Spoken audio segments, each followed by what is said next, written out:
It's the story of a poor boy. I'm Mikey. I'm Matt. And this week we are coming to you after Liverpool have gone through every single emotion it was possible to since last Tuesday.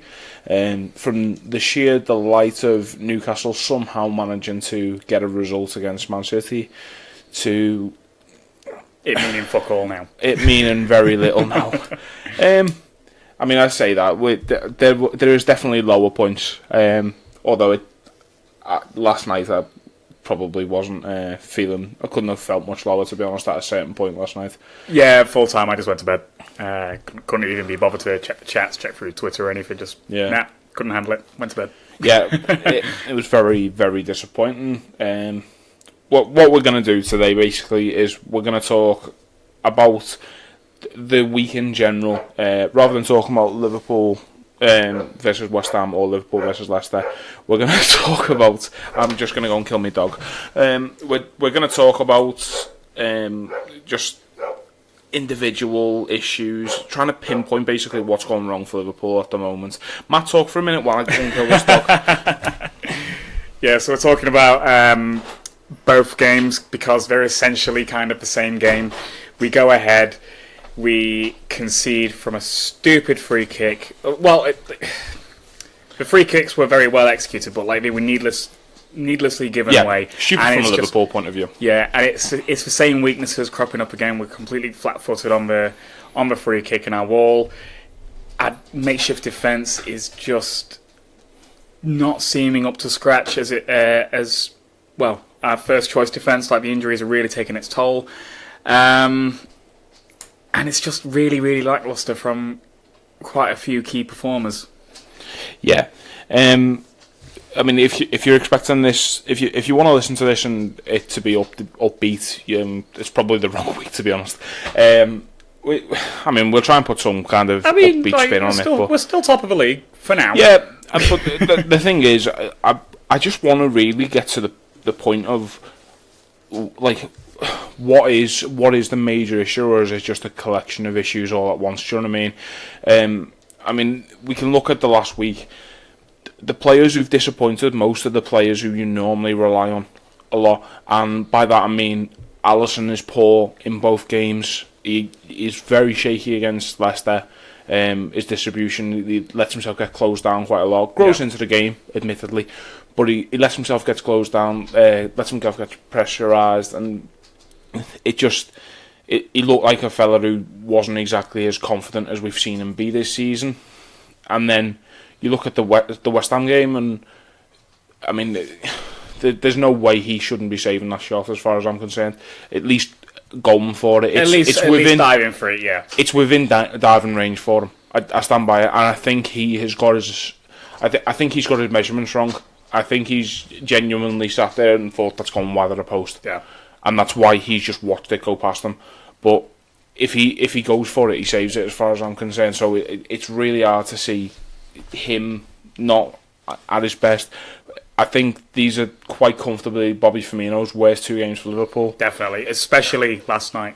Yeah, which is hard to say because he is probably my favourite. Well, he's one of my favourite attackers I've ever seen play for Liverpool, just from his sheer attitude. But attitude alone doesn't get you through these kind of games, and he really hasn't.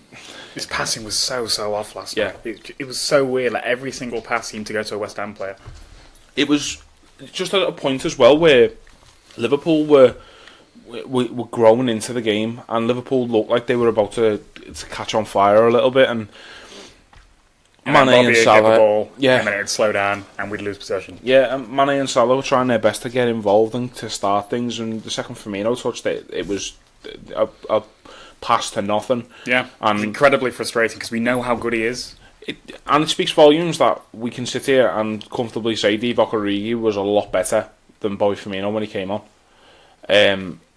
He offered what Firmino wasn't really doing, to be honest. He offered a work rate that I wasn't really seeing from Firmino as well. It's just a really weird time, to be honest. I've mentioned Alisson there, and I've not really given you a chance to talk about it before I moved on to Firmino. Any further comments on Alisson, to be honest? Top keepers have games like this. It's annoying that it's come 2 games in a row. He has got the lowest save percentage of any goalkeeper since 2019, since the turn of the year. Well, it's kind of endemic of our team in 2019. Like, none of it's been up to scratch. Not been scoring goals the same, not been defending the same. We don't have the same personnel. I want to see... Obviously, before I criticise Alisson too much, I want to see his actual back four in front of him and to see if he makes these kind of mistakes. Because honestly, I think it might be...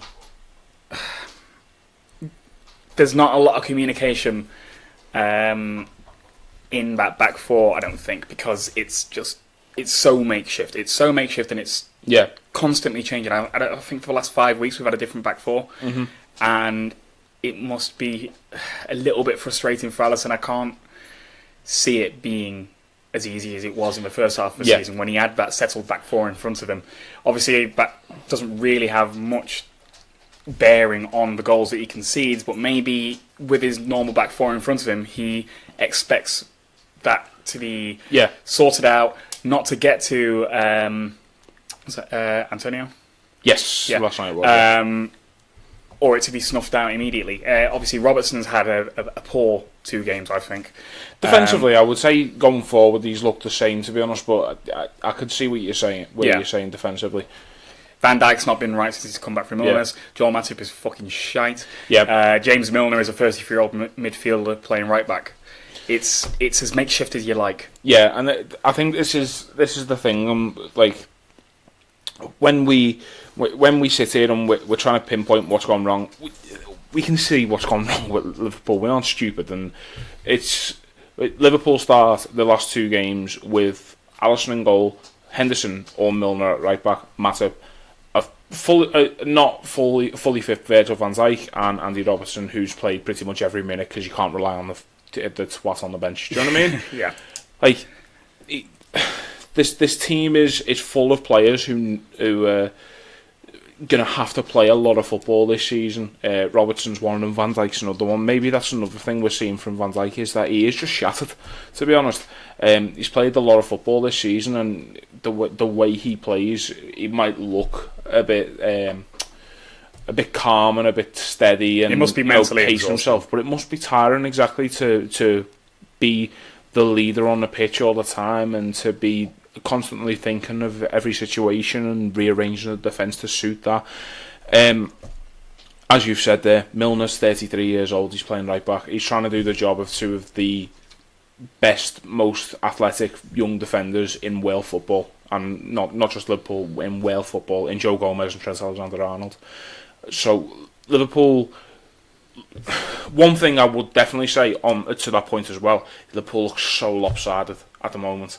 Everything we're doing attacking wise has to come down the left hand side, because the right is just so stunted, because we're missing Trent. Yeah, exactly. There's almost a point where Liverpool just are not willing to commit down the right hand side, and you saw it with Henderson quite a lot against Leicester, where there's just points where Trent would be gone, even to a point Milner would have, but Henderson's just being disciplined and sitting back.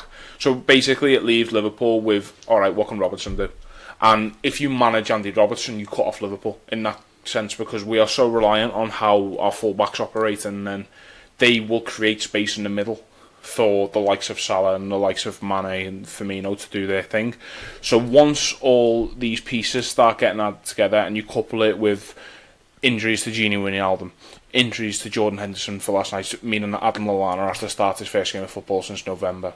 It's his 3rd Premier League start since like January or something, last January ridiculous. Or something like that. Once you start adding all of these things together, there is always going to be an effect. Do you know what I mean? It is always going to have a negative effect Definitely. On how a high-functioning football team is playing football. It's one of those things. It's how you respond to it, and Liverpool haven't been great. It's just they just haven't been great at all. They haven't shown what I would say a willingness to adapt to the situation. There's still a stubbornness to carry on playing the same kind of football, and still a stubbornness in we need to defend set pieces the same way that we've been doing, and I think with certain members of this team, you can't do that. Yeah, the personnel's just not right for those tactics sometimes. Exactly. There's a reason it's taken us, 7 transfer windows under Klopp to get this squad to a point that he's happy. And now we are facing a point where we've lost a lot of key players. I don't know what happened in Dubai. I don't know whether or not they had the fucking maddest night out ever and they're all paying the price for it still. Leicester orgy comes to mind. It's just Liverpool. Something happened. Something must have happened because Liverpool just haven't been the same team since. Yeah, it is weird. Like when we say like we've got a lot of key players out, those players are coming back soon. Obviously, Joe Gomez aside, he's just had surgery on his leg. Yeah. He's going to be out for a bit. Like early March is the earliest that he could come back. But Trent's nearly back. Henderson and Gini Wijnaldum were very, very minor injuries, but it meant they couldn't play because they were due to start yesterday, but they had to pull out last minute. So they're back. Lovren will be back, I assume. Needs to hope. So that's 4 players coming back, and then immediately our squad looks better. I know a lot of people were talking about the bench from last night and saying, our squad depth just isn't good enough to win the league. Our squad depth is good enough to win the league. Like, we're top of the league for a reason.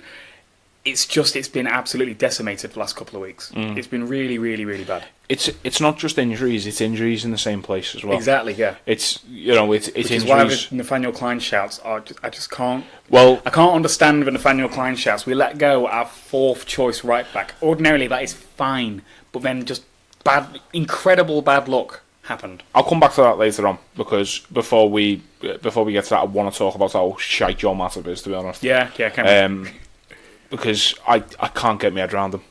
I can't work it out. I can't understand at what point I thought he was a good footballer and he was going to be what Van Dijk is. Yeah. Well, when he came in, we were all convinced he was going to be amazing. Like, he was this really, really highly rated German defender. Wasn't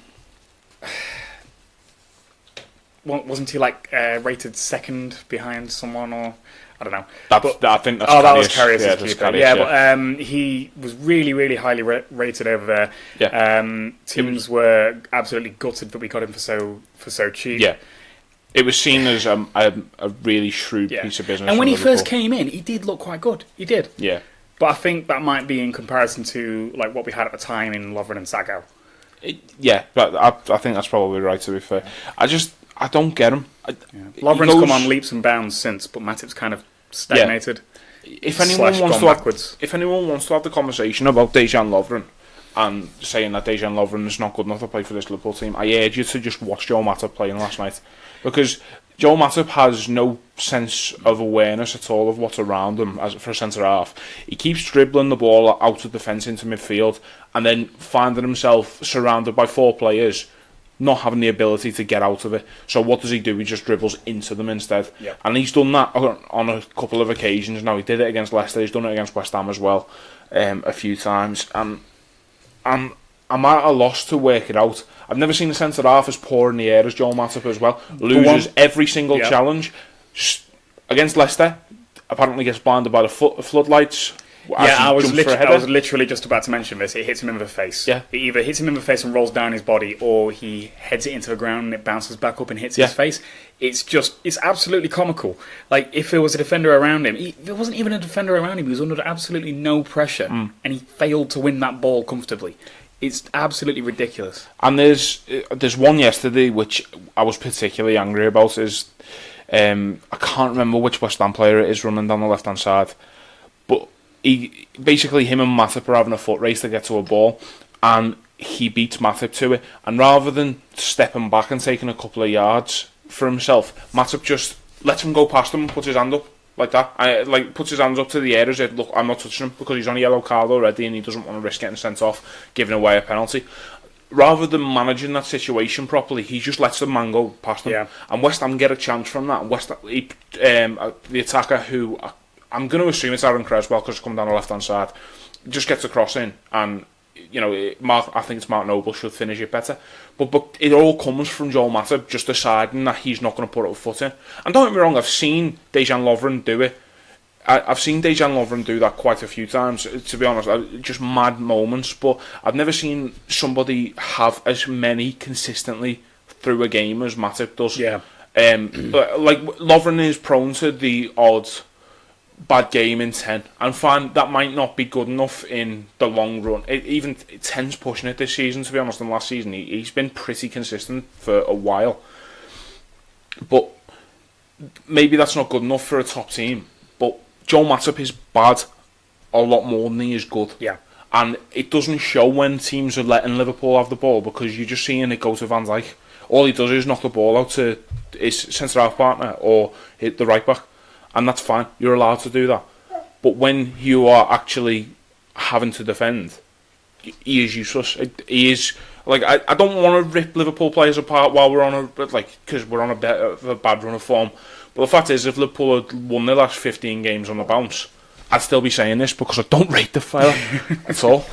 I think he highlights exactly why we are not done as a squad, and why this squad can keep evolving and keep getting added to. Do you know what I mean?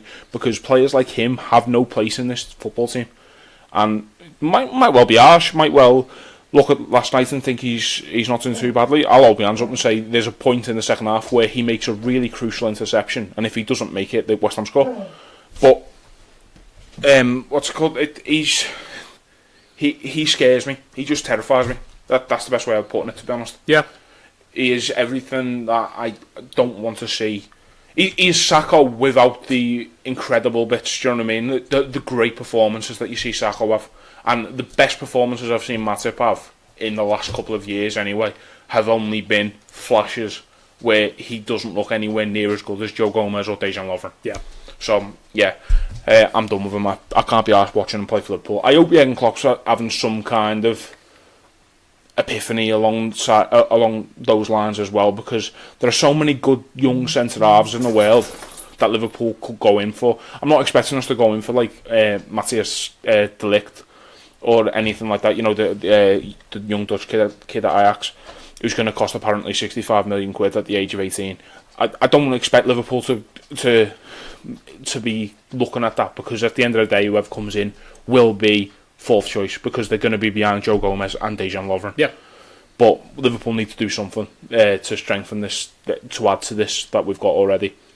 See, to bring it back to the Klein thing earlier, I know a lot of people are annoyed at that being the player that we let go. The player that I'm most annoyed that we let go is probably Ragnar Klavan.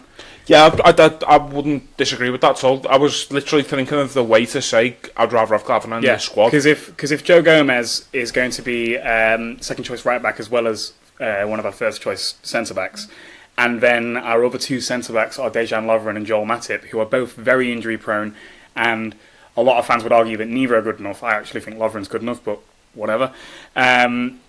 Then that leaves us short. That leaves us short of bodies, because we can't rely on two of those to be fit.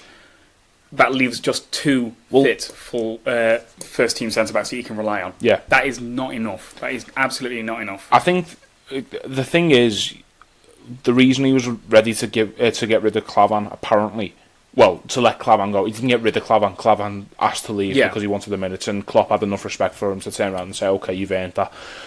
I think the reason it came out a couple of weeks ago is that Liverpool saw Fabinho as somebody who can do the centre half role. Okay. And he has proven he can do it. But the issue is that, and this is a weird comment. You have it's, you know how we saw Klopp more willing to put Milner right back than play an actual out and out right back in Nathaniel Klein. Mm-hmm. I feel like it's the other way around at centre-half, in the fact that he will play all of his available centre-halves before he dips into a whole midfield playing centre-half instead. I think the deal with that is Milner's an excellent servant to the club, and he's brilliant, but he's not as talented as Fabinho. With Fabinho, if you put him as at centre-back, you put in arguably your best defender, or at least your best defender in that holding role, and putting midfielder.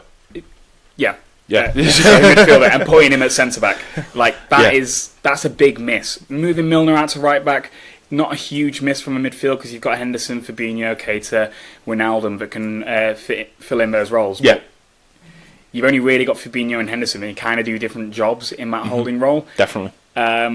So moving Fabinho back is kind of making the midfield lacking somewhat. Yeah. Whereas putting Milner out wide doesn't really make the midfield lack much. I think that there is honestly a case, and Liverpool will probably miss something, but I think there's honestly a case for just going with Fabinho as centre half. And just seeing if he's comfortable playing there. Obviously, he might want to play midfield instead, but I think there's honestly a case where you turn around and say, "You're centre half now, so we're going to go out and buy a new midfielder this summer, and we're gonna roll with that, and we'll use you as a centre midfielder if we need to, rather than using him as a centre half if we need to." He has all the attributes there to be a top quality centre half, and he's a fantastic midfielder as well. But it was like when you watch Lucas play there, and sometimes you'd think Lucas was better suited to centre half, but he didn't really have all the attributes you need. Whereas Fabinho does. He's quick enough to play there. He's tall enough to play there. Strong enough to play there, and he's smart enough. First, as the main issue, do you know what I mean? That's something that Liverpool need in this squad. Is you need to have the mentality to play there, which we're missing at the moment because Matip's a fucking idiot. Yeah, I mean, I've ranted about him enough. What I would say is, and I can't believe I'm saying this after all the bad things I've just said about Nathaniel Clyne, about Joel Matip, I am still annoyed that he has let Nathaniel Clyne go, because I feel like you just say to somebody, stick around for 6 months. Just please, just stick around for 6 months. And it's not even to do with, because in the worst case scenario, we might lose our two first choice right backs, and then we might have to play midfielders there instead. It's down to keeping the squad together as much as anything else. Nathaniel Clyne has friends in that squad. He got on with a lot of people. Do you know what I mean? You've seen the videos where he's talking with Joe Gomez and he's talking with Chamberlain and Sturridge and stuff like that. And the fact that he's now gone is just another fella out the dressing room. It's like how gutted everybody was to see Danny Ings go. Yeah. But you've done that in the middle of the season instead. And let's be honest here as well, Liverpool would probably have done better from a right back position if we'd have had Nathaniel Clyne the last couple of games. See, I don't think Nathaniel Clyne offers anything more than what Henderson and Milner did the last 2 weeks. He offers defensive stability at the very least. And Jordan Henderson doesn't know how to play right back. He proved that against Leicester. True, but Milner was fine. Milner was fine defensively there. Yes and no. I mean, he got teared by Felipe Anderson. Excuse me. He got teared by Felipe Anderson all game. Do you know what I mean? He didn't have a moment to himself, and he got to a point where he just kept fouling him. So, age got to him at a certain point last night. You know what I mean? There was a point where he was very, very conscious. He was a 33-year-old playing out of position. The same way that, even out, get rid of the out of position bit, and he's just a 33-year-old playing it. The same way if Zabaleta had ended up playing last night, you'd have probably seen him have a torrid time against Mane, because that's why West Ham played Fredericks there last night, and they did very well, in all fairness. I mean, we can sit here and we can pull Liverpool apart for days and days and days over the last two performances, but it doesn't do the teams we've played any justice at all, because Leicester, they were incredibly organised. Yeah, Leicester were one of the best teams I've seen at Anfield this season, and West Ham put in a hell of a fight last night. I said weeks ago that West Ham away was a game I was worried about, and the 3-0 loss against Wolves last week was just like, all right, they're a bit shit, but here we are, and Liverpool have dropped points where, I mean, last Tuesday we could have gone last Wednesday we could have been 7 points clear after City lose. We sit here 3 points clear instead. By the time that Liverpool play again, Man City will be top of the Premier League because they have to play Everton at Goodison Park, which is absolutely nailed on. Like, you know how I said Newcastle was nailed on for Man City? This is more nailed on than anything that's ever been nailed on ever. Than Jesus to the cross. Yeah. Everton will not turn up for this game. It's not even to do with Liverpool versus Everton. It is to do with the fact they are not good enough to turn up in this game and do something. Yeah. The only game that they will be trying for the rest of this season is the Merseyside derby, when I guarantee we'll see a lot of effort from them. But this game, they are not going to do anything at all. They might get a goal. They might do, because maybe they fancy it. And then there'll be an eerie sensation of maybe we don't want to win this game from the crowd, because it might be Man City, but at the end of the day, it might mean Liverpool might do better in the league. And then there's always the issue as well of our game in hand is away at Manchester United, who just seem to just not be beaten, not be beatable anymore. Solskjaer's done something. I don't know what the fucking hell he's done, but so I can tell you exactly what he's done. Actually, he's brought Mike Phelan in, and Mike Phelan's basically managing that team, isn't he? Let's be honest. But it leaves Liverpool in a very precarious position, and the thing is, there's this big thing in at this moment about how Liverpool have slipped and Liverpool have come unstuck, and Liverpool bottled it under the pressure.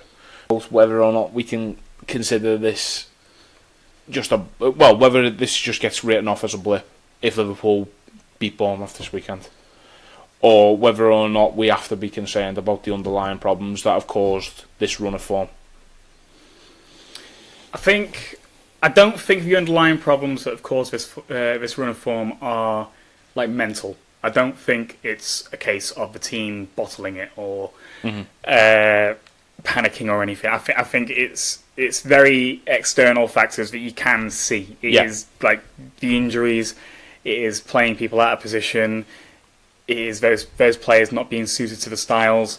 It is two teams that were really, really, really well drilled coming up against us.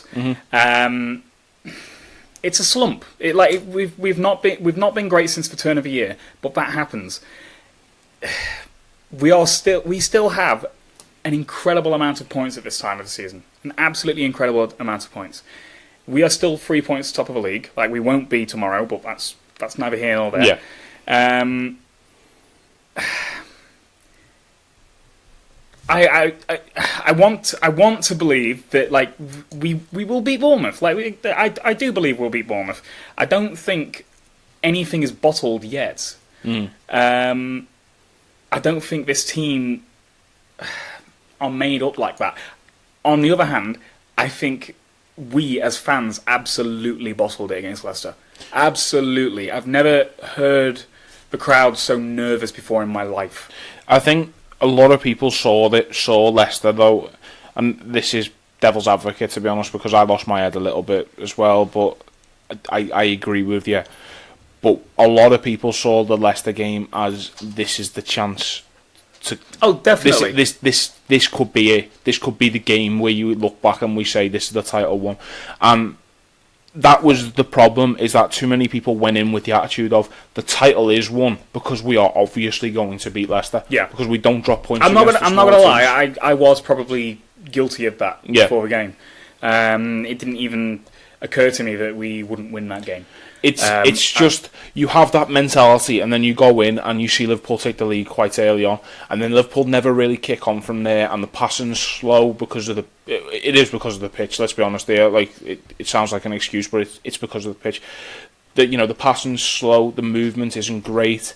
We look disjointed. Leicester get a goal back, and then Liverpool just don't kick on straight after half time. There's games this season where we've just was it Palace where we were 1-0 down at half time, and then we come out and straight away we've gone and we're 2-1 up, and there was a feeling of this will come, and it never comes. And just the longer it goes on for, the more you're like, for fuck's sake, this is the chance. This was the opportunity to open up clear ground between them. And let's be honest here, if we had opened up clear ground, we'd be sat here like if we'd have won. And we'd have gone 7 points clear instead of the 5 points clear, we'd be sat here now and we'd be 5 points clear. Yeah. Do you know what I mean? We'd be 5 points. If we'd have done the same against West Ham, we'd be 5 points clear. And maybe the same conversation's getting had now, is that Man City would go to Everton, win, to be 2 points behind us instead, and all of a sudden it's enormous pressure on Liverpool to beat Bournemouth. Maybe it's that.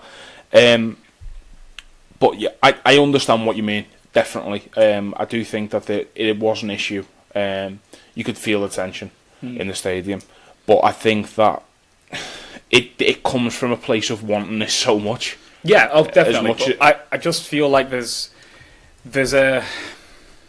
It's easy to take a step back and be like, we need to be calm about this because this team's great, and regardless of winning the Premier League or not, this team is fantastic, and it will achieve great things if it's given the opportunity to do so. But there is an enormous pressure on that first league win. Oh, definitely. And that's what this feels that's where this rhetoric's coming from the media, from our fans, from other fans, that everyone but Liverpool are so desperate for Liverpool to not win this because they enjoy having the stick to beat us with that we've never won a Premier League. They enjoy that. I saw a thread on the soccer subreddit today where they were talking honestly, who would you prefer win the league, City or Liverpool? And every single person said City. Didn't matter what team we supported, they all said City. It's mad, because I will be too. If Liverpool get through this and Liverpool come out the other side and Liverpool win the Premier League title from this position now, I will not be bothered with any other rival fan at all. I will literally just not stop, just enjoying it. I will be living for that moment. I will not be sat there going, we're Premier League champions to any Everton fans. Fine, that will happen at some point. It always does happen. And it'll happen with Man United fans as well. It happens with City fans. It happens with Chelsea fans. It happens with Arsenal fans. I was going to say Tottenham, but they've not won a Premier League longer than we have. So it will happen with anyone, and I don't give a flying fuck about winding people up with it. I want Liverpool to win the Premier League because I want to see my team win the league. It's nothing to do with... Yeah, and I understand that, but I think everyone else are so concerned that it could happen that they are absolutely desperate for anything. So they call us bottlers. They say nah, you never will, and it's kind of infected us as well. Yeah. There are portions of our fan base that think we're bottlers, that think we're not good enough, that think our squad's not good enough because they've been told this by pundits, by media, by other fans, just saying that City is so good, they're the best team that's ever walked the earth. It has no bearing on us. We shouldn't listen to any of this.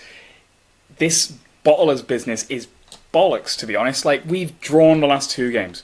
Whoop-de-fucking-do. Yeah. Every title-winning side has drawn 2 games. They have. We have still only lost 1 game. We are still top of the league. I can't get behind this nervousness that has just crept in, and it annoyed me so much against Leicester because I could just feel it creeping in. Yeah. And I know it was because of the opportunity to go so many points clear, and that there were portions of a fan base that couldn't believe it themselves. You're like, oh my god, are we gonna? Can we actually do this? But I feel like that had a direct negative impact on the playing team. One of the first things that Klopp said was to turn doubters into believers, but we've got to the point where we can win the league, and they're turning back to doubters again. It's absolutely ridiculous, and I feel it too. I'm nervous as fuck. Leicester, I was completely deflated. Not Leicester, sorry. Well, I was, but West Ham, towards the end, I was completely deflated. I was convinced that we were bottling it, but I had to think about it after, and there is no reason to say why this Liverpool team are bottlers. You can't go back and say, oh well, they lost the Champions League final, Klopp's lost the last million finals or whatever, 13-14 team. There's only one survivor from that squad in this squad. It's Jordan Henderson. Actually, sorry, Daniel Sturridge as well. But that's a completely different team. It's completely removed from the context of this team. Yeah. This team is not a team of bottlers. The fans might be, but I think the fans have been made to be by the media and by opposition fans and by their constant worrying and by that monkey on their back for not winning the league in 29 years. Yeah. And Simon Mignolet as well. He was still there. He was there as well. No. Yeah, I mean, if we were to end this note, if we were to end this episode on a positive note, what I would say is that Liverpool, if this is Liverpool's blip and Liverpool come out of it, let's just say we come out of it against Bournemouth and we come and do the business and we're back on track. Liverpool's blip was 2 draws. Man City's blip in December was 3 losses in 4 games. I'm not for 1 minute saying that it's nailed on that we're going to be Bournemouth or anything like that, but what I am saying is if Liverpool can find the strength to overcome this, then Liverpool will still be in a great position. Yeah. Once those, what's the opposite of rose tinted glasses? Once they come off, which everybody seems to be wearing at the moment, you'll see that Liverpool's still in a fantastic position, and a position that every team in the world would take at this point in time.